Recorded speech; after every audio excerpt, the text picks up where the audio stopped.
నన్ను కని పెంచి పెద్ద చేసిన నా తండ్రికి కంటి ఆపరేషన్ చేయించకుండా బాధ పెట్టి గుడ్డివాణ్ణి చేసి దస్తావేజుల మీద సంతకాలు చేయించి కొడుకుగా తప్పు చేశాను. ఒక్కగానొక్క కొడుకని నన్ను కుటుంబాన్ని ఉద్ధరిస్తాడని వాడికి వచ్చే కట్నంతో ఆడపిల్లల పెళ్లిళ్ళు చేయొచ్చని ఆశతో వాళ్ళని మాత్రమే పెద్ద పెద్ద చదువులు చదివించి ఆడపిల్లలకు అన్యాయం చేసి తండ్రిగా తప్పు చేశాను. తక్కువ కట్నం అడిగాడు కదా అని కక్కుర్తిపడి వాడు ఎటువంటి వాడో తెలుసుకోకుండా పెద్ద కూతురునో దౌర్భాగ్యుడికి ఇచ్చి పెళ్లి చేసి చివరికి దాని పసుపు కుంకాలు కూడా తుడిపేసి మరింత తప్పు చేశాను.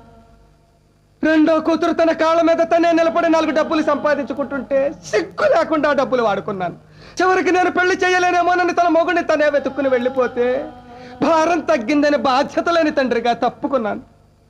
ఫస్ట్ మార్కులతో స్కూల్ ఫస్ట్ తెచ్చుకున్న నా 3వ కూతుర్ని చదువు ఎక్కువైతే అంతకంటే ఎక్కువ చదువుకున్న మొగుడిని తేవాల్సి వస్తుందని చదువు